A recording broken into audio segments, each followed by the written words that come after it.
Cuando hablamos de estasia corneal, debemos tomar en cuenta principalmente identificar el estado normal y patológico de la córnea. Por eso haré un breve repaso anatómico de la misma. Comenzando que la córnea es una estructura que se encuentra en la parte anterior del globo ocular, ¿ok? Siendo el globo ocular parte del sistema óptico que forma una imagen real en la retina.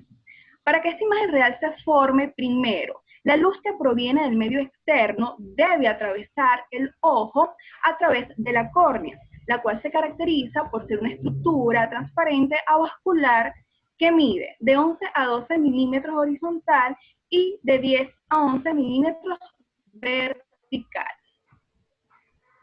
A su vez, la córnea se caracteriza por su forma de menisco convexo cóncavo, que mide en su parte central de 540 a 560 micras y en su periferia de 660 a 700 micras.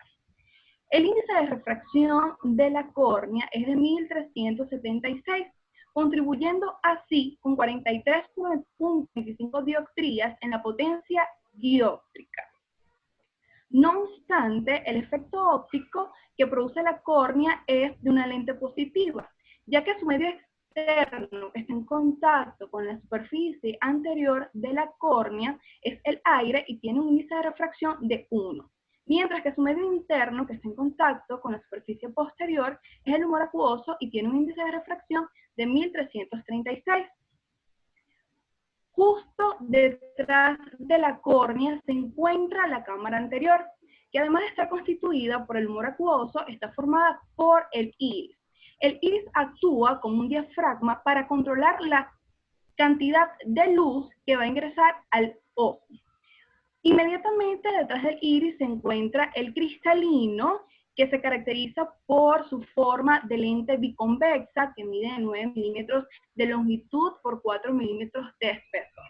El cristalino lleva a cabo la acomodación con la finalidad de enfocar esta imagen en la retina.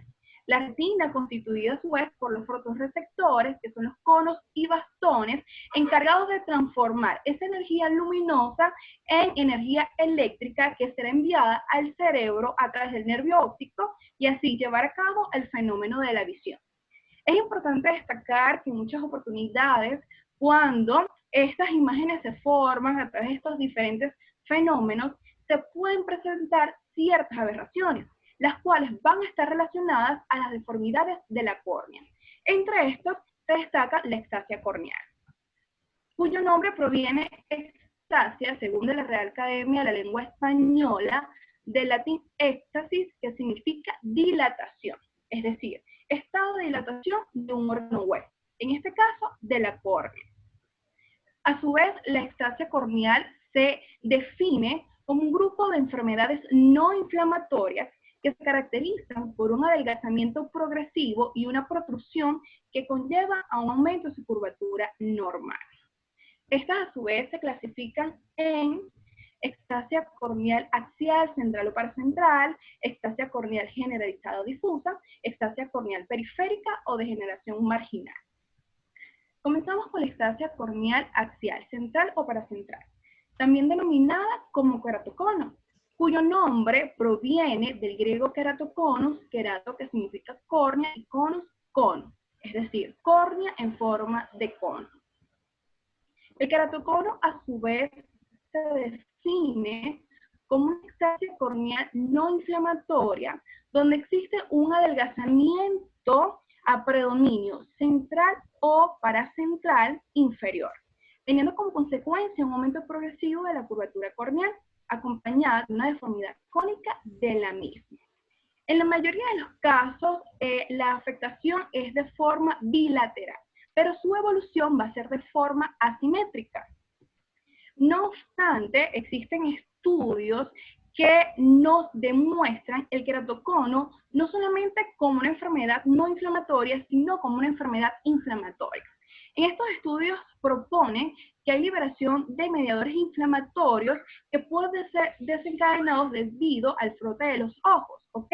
Y por lo tanto, esto altera el colágeno y conllevando así a la ectasia corneal. En este estudio comparan pacientes con queratoconos y pacientes con córneas normales, donde aquellos pacientes con queratoconos presentaban estos factores inflamatorios, como es la interleuquinas, el factor tumoral de necrosis tumoral y la metalosproteinasas, niveles superiores o niveles mayores en aquellos pacientes con córneas normales. El queratocono, a su vez, se subclasifica en queratocono posterior y queratocono anterior. El queratocono posterior en queratocono posterior generalizado, queratocono posterior congénito y queratocono posterior adquirido. El queratocono anterior se caracteriza por un aumento progresivo de la curvatura normal, típicamente en la zona inferior al centro de la córnea, que va a estar acompañada de adelgazamiento estromal. En cuanto al queratocono posterior, esta es una anomalía congénita poco común, donde hay depresión de la superficie posterior de la córnea. Este, a su vez, se subclasifica en generalizado, congénito y adquirido. El generalizado, como su nombre lo indica, está afectada toda la superficie posterior de la córnea, lo que la hace más curva de la habitual y está acompañada de un adelgazamiento central. El congénito en el estroma está localmente adelgazado y este, a su vez, se acompaña de leucoma u opacidades corneales. Y el adquirido es aquel que se presenta posterior a traumatismo y, a su vez, va a ocasionar ruptura de la membrana de December. En cuanto a la epidemiología de los queratoconos, es frecuentemente en jóvenes, no tiene predilección por sexo, afecta tanto a hombres como mujeres, y su incidencia anual va a ser de 1 a 4 por cada 2.000 habitantes a nivel mundial. La etiología del queratocono sigue inconclusa. Sin embargo, existen 3 mecanismos implicados para conocer su causa. Estos mecanismos son el análisis de sus asociaciones clínicas, estudios bioquímicos y estudios genéticos. En cuanto a sus asociaciones clínicas, se dice que el queratocono está asociado a una serie de patologías como es el síndrome de Down, la amaurosis congénita de Leber, alergias, enfermedades del tejido conectivo, retinitis pigmentosa, el síndrome de Marfan y cuando hay rascado o frote de los ojos. En cuanto a los estudios bioquímicos, estos analizan que se debe a un defecto, bien sea de la síntesis o del ensamblaje, que puede ser por una formación insuficiente o defectuosa de los componentes extracelulares del tejido corneal, como lo es el colágeno o los proteoglucanos, por una distensibilidad aumentada del tejido corneal con adelgazamiento de las fibras de las lamelas del colágeno, una degradación excesiva del colágeno que puede ser conllevada por niveles aumentados de las proteasas u otras enzimas. En los estudios genéticos está basado en la herencia mendeliana, que representa el 6 al 10%, donde nos indica que los genes implicados incluyen 6 del cromosoma 20. Tomando en cuenta que según el tipo de mecanismo que me desarrolla esta fisiopatología a nivel del queratocono, esto me va a repercutir en las capas de la córnea. Aquí podemos observar una córnea sana en cuanto al epitelio. Sabemos que es un epitelio estratificado, no queratinizado, que está formado por 5 a 6 capas de células. Mientras podemos observar que en una córnea extásica, este número de capas está disminuido, ¿ok? Sobre todo en la parte central o en el ápex de la córnea, y las fibras van a estar elongadas y ocurre el fenómeno de la apoptosis. A nivel de la capa de Botman observamos que está rota, está adelgazada y con soluciones de discontinuidad.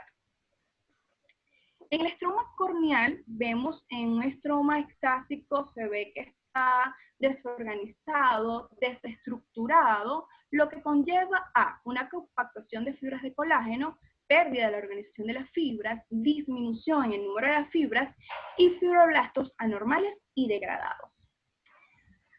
A nivel de la membrana de Descemet, vemos que en una córnea sana está plana, adherida al endotelio, mientras que en una córnea estática vemos que está elongada, están elongadas, están onduladas, y esto es lo que conlleva a la formación de las características estrías de Bott.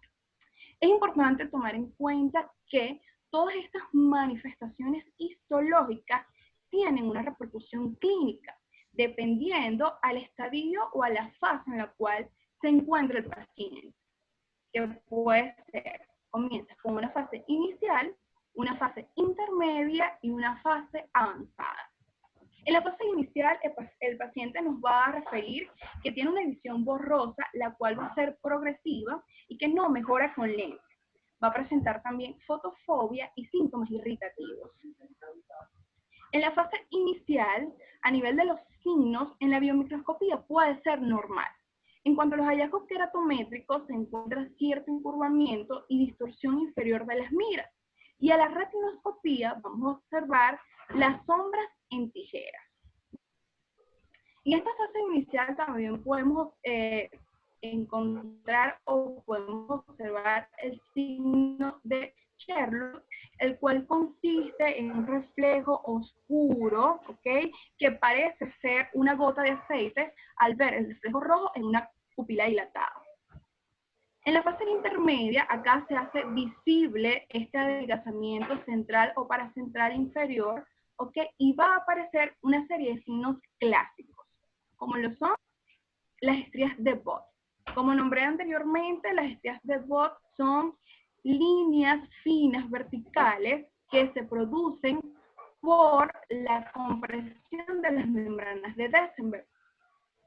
Mientras que el anillo de Fleischer es una línea epitelial de hierro, hemosiderina, que forma un arco circunferencial alrededor de la base del cono. En la fase avanzada, debido a este adelgazamiento, la ectasia se hace aún más severa y hay aún mayor pérdida de la visión. Estos conos se hacen más prominentes y pueden aparecer signos como el síndrome de Mousson. Este signo de Mousson consiste en la deformación del párpado inferior cuando le indicamos al paciente que mire hacia abajo.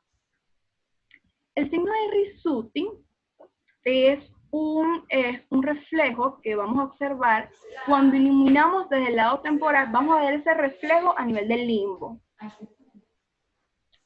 Si esta ectasia sigue progresando, va a aparecer opacidades profundas que se deben a microrupturas o a macrorupturas de la membrana de Descemet. Cuando esto ocurre, se puede deber a un edema masivo del estroma que va a llevar a pérdida de la visión súbita, inyección conjuntival, dolor. Todo esto se conoce como hidrox. En cuanto a la ectasia corneal generalizada o difusa, también denominada como queratoglobo, esta se caracteriza porque hay un adelgazamiento difuso que va de limbo a limbo, ¿ok?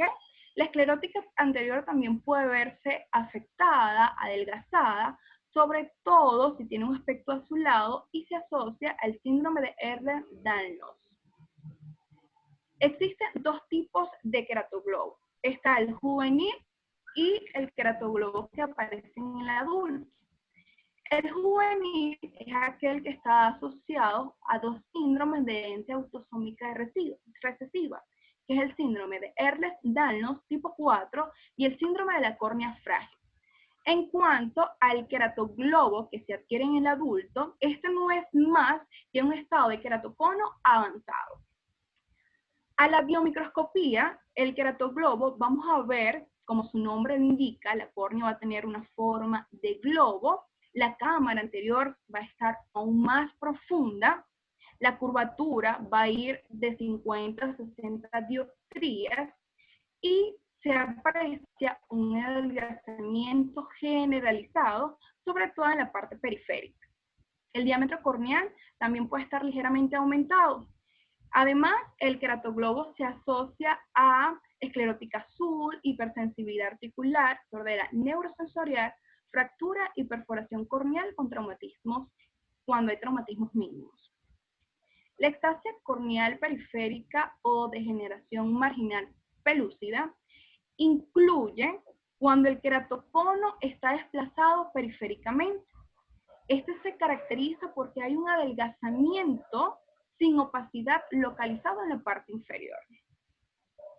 A la biomicroscopía vamos a observar, que hay un adelgazamiento en una zona localizada que está ubicado paralelo al limbo. Este es periférico.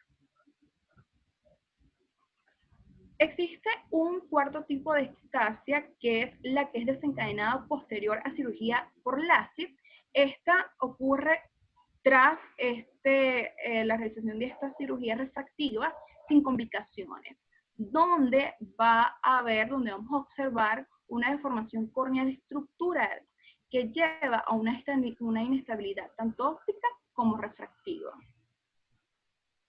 Los signos que incluyen a esta ectasia posterior a la cirugía refractiva es adelgazamiento estromal, incurvamiento corneal anterior y posterior, aumento progresivo de la miopía con astigmatismo irregular y aberraciones corneales, seguidas de una agudeza visual no corregida y corregida. Ok. Es importante destacar que este conjunto de ectasias vamos a diagnosticarla, además de las manifestaciones clínicas que presenta el paciente, mediante un estudio que es el gold estándar actualmente, que es la topografía. También conocido como OCT, que significa topografía de coherencia óptica. Esta no es más que una prueba clínica que simula el relieve corneal anterior mediante un dispositivo denominado topógrafo. El más actualizado de estos equipos es el Pentacam, el cual está basado en el principio de Scheimpflug. Esta técnica proporciona imágenes nítidas y brillantes que incluyen información que va desde la superficie corneal anterior hasta la cápsula posterior del cristalino. ¿Con qué finalidad vamos a utilizar esta topografía corneal? Para estudiar la forma y la curvatura de la córnea, para las regularidades e irregularidades corneales, evalúa cicatrices, evalúa queratoconos, para la adaptación de lentes de contactos y para estudios pre- y postoperativos y postquirúrgicos. Ok, entonces, cuando vamos a estudiar estos tipos de ectasia, tenemos que emplear una serie de mapas. Estos mapas van a ser el mapa de curvatura, el mapa de elevación anterior, el mapa de elevación posterior y la paquimetría. Ok. En primer lugar, debemos conocer el equipo en el cual vamos a emplear este estudio. ¿Ok? Comenzando con la escala que vamos a aplicar. Existen dos tipos de escalas. Está la escala absoluta, que es la más utilizada, y está la escala relativa. La escala relativa es aquella basada en saltos de 0.25, 0.50 y una dioptría. Ok, como mencioné, la escala absoluta es la escala más empleada o más utilizada, la cual va relacionada con el mapa de códigos de colores, donde nos indican que los colores fríos van a ser presentados en aquellas córneas con curvaturas planas. Los colores verdes y amarillos son empleados en aquellas córneas normales de potencias medias. Y aquellos colores templados o cálidos, como lo es el rojo y el naranja, van a ser empleados aquellas córneas con curvaturas y dioptrías altas. Ok. ¿En qué se caracteriza la escala absoluta? Esto se caracteriza porque siempre va a haber una misma relación en cuanto al color y curvatura, ¿ok? Siempre tiene una escala de color preseleccionada con los mismos pasos dióptricos. Mientras que la escala relativa tiene una escala de colores asignadas a cada paso dióptrico, los intervalos dióptricos con saltos menores, aporta una descripción de la superficie más detallada y compara valores y no colores. En esta escala relativa, como mencioné anteriormente, ella está basada en saltos de dioptrías, de 0.25, 0.50 y una dioptría. A menos saltos, más detalles de la superficie corneal nos va a aportar. Ok, ahora, escogimos la escala. Un ejemplo, escogimos la escala absoluta o escogimos la escala relativa. Vamos a evaluar el mapa de curvatura. En cuanto a los mapas de curvatura, existen dos tipos. ¿Okay? Está el mapa axial o sagital y el mapa tangencial o meridional, cuyo objetivo de ambos mapas es obtener los radios de curvatura de los diferentes puntos de la córnea. Okay. En cuanto al mapa axial o sagital, ¿okay? Este mide los diferentes puntos de la superficie corneal, pero tomando en relación el centro, ¿okay? O el ápex de la córnea, aportándonos así detalles de la parte central de la superficie corneal. Mientras que el mapa tangencial mide los radios de curvatura desde cierto punto de la superficie corneal, de manera independiente. Pero este mapa nos va a permitir detalles de la parte periférica de la superficie corneal. Ok, escogimos el mapa de curvatura. Ahora, a través de estos mapas vamos a observar una serie de patrones, que pueden ser patrones redondos, patrones ovales, el moño astigmático, que puede ser simétrico o asimétrico, y los patrones irregulares. Existen 4 grupos de patrones. El grupo A, que son los patrones simétricos, el grupo B incluye los patrones asimétricos, el grupo C, los patrones con pérdida de la ortogonalidad, y el grupo D son todos aquellos patrones especiales. En cuanto a los patrones simétricos, tenemos 3 tipos. Tenemos el redondo, el oval y el moño astigmático simétrico. Se dice que es simétrico porque tiene la misma distancia en su parte superior y en la parte inferior. Los patrones asimétricos incluyen el incurvamiento superior, el moño astigmático asimétrico, el incurvamiento inferior y el moño astigmático asimétrico con incurvamiento inferior. Como podemos observar acá en este mapa, este es un patrón de moño astigmático con incurvamiento inferior que puede ser indicativo de un queratocono. En cuanto a los patrones irregulares, tenemos el moño astigmático simétrico, pero con pérdida de la ortogonalidad. Se dice que hay pérdida de la ortogonalidad cuando trazamos una línea, ¿ok? Y hay una diferencia entre los dos en meridianos mayores a 22 grados, como podemos observar acá. Este es un mapa de un patrón con pérdida de la ortogonalidad. Esto también es un signo característico o clásico de queratocono.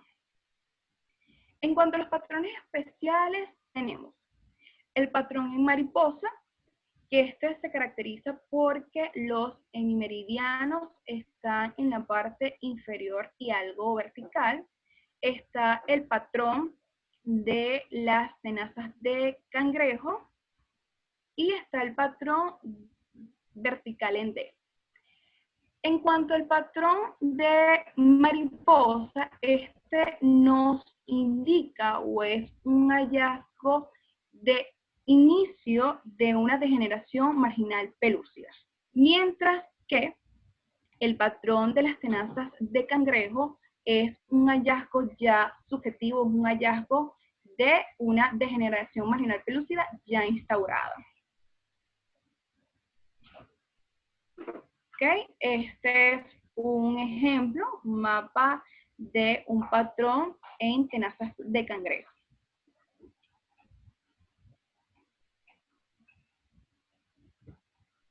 Esto es un patrón, como podemos observar, afecta toda la superficie de la córnea de un queratoglobo. Ok, entonces, para el diagnóstico de este tipo de este conjunto de ectasia, ya escogimos las escalas, escogimos los mapas de curvatura, ahora vamos con los mapas de elevación. Es importante tomar en cuenta que para estudiar estos mapas de elevación vamos a tener un patrón de referencia. El patrón de referencia va a ser esto que tiene forma, ¿ok? Esto que vemos en color azul, que tiene forma de esfera. Y en los mapas de elevación, esto se estudia en micras y no en dioptrías, como en los mapas de curvatura. Entonces, aquí tenemos el patrón de referencia y tenemos dos ejes. Tenemos un eje más curvo que se pinta, o podemos observar lo que está en rojo, y un eje más plano que está en azul. Entonces, tomando como referencia el patrón de referencia, nos dice que desde el patrón de referencia, todo lo que está por debajo será el eje más curvo y se va a manifestar o se va a presentar con colores fríos, como podemos observar acá. ¿Okay? Mientras que los ejes más planos, tomando como referencia el patrón de referencia por arriba, todo lo que esté por arriba, se va a manifestar o se va a presentar en colores cálidos, como podemos observar acá. Ok, acá tenemos un ejemplo de cómo se va a observar el queratocono a través de un mapa de elevación. Tenemos acá esto que simularía el patrón de referencia. Entonces, nos indica que, como lo acabo de explicar, todo lo que está por arriba del patrón de referencia se va a plasmar o se va a manifestar o se va a dibujar en colores cálidos, en este caso en rojo. Esto es un ejemplo de un queratocono, como lo vamos a observar. Existen dos tipos de mapa de elevación. Mapa de elevación anterior y mapa de elevación posterior. El mapa de elevación anterior se va a presentar en colores cálidos cuando está elevado y en colores fríos cuando está deprimido. Y es sospechoso si es mayor de 12 micras.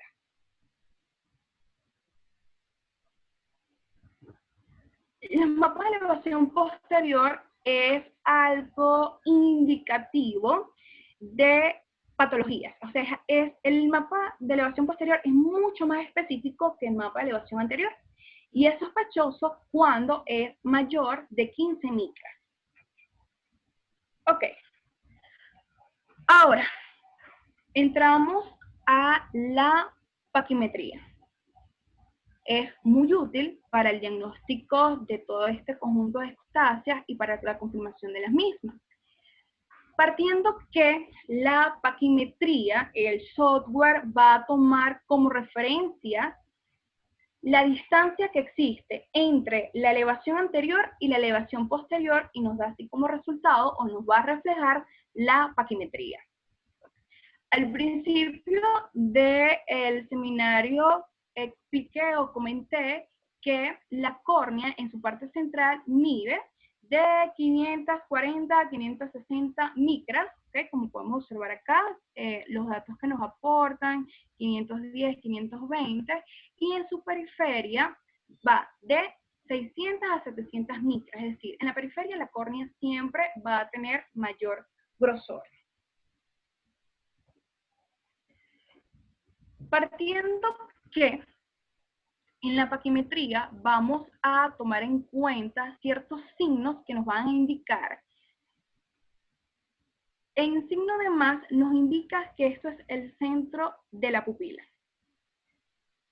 Un círculo blanco nos indica que es el ápex corneal y el punto sin fondo nos indica el punto más delgado de la córnea. Acá, destacando siempre en una paquimetría normal, tanto el punto más delgado de la córnea como el ápex corneal van a estar cerca, o sea, se van a correlacionar, van a estar cerca.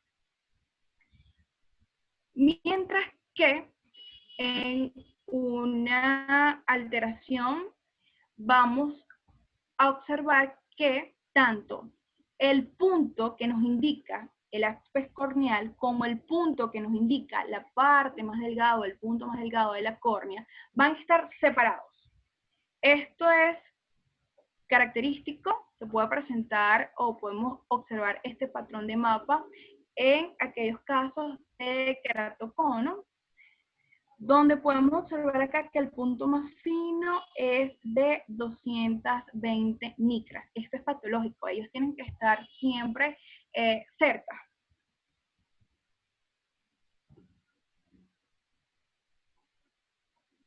Ok. Tomando en cuenta todos estos hallazgos, ahora, ¿cómo clasifican el queratocono? Según Boysen, en el año 2003, para clasificarlo toma dos parámetros de referencia, que es la queratometría y la paquimetría.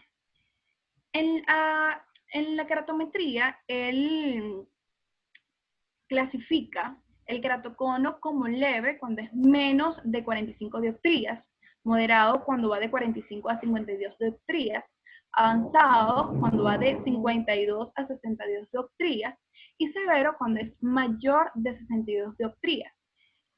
Tomando como referencia la paquimetría, él clasifica normal cuando es mayor de 543 micras, leve 506 micras, moderada 473 micras y avanzado cuando es menor o igual a 446 micras. Asler los clasifica en 4 grados. En el grado 1, cuando se produce un adelgazamiento de la membrana basal, la lectura de esta queratometría es normal, no se produce distorsión, el astigmatismo va de 44 a 47 dioptrías, los ejes son oblicuos y la agudeza visual con corrección es de 20-25.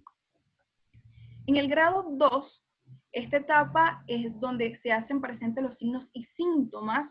El astigmatismo va de 44 a 49 dioptrías, los ejes son oblicuos y la agudeza visual con corrección es de 20-50.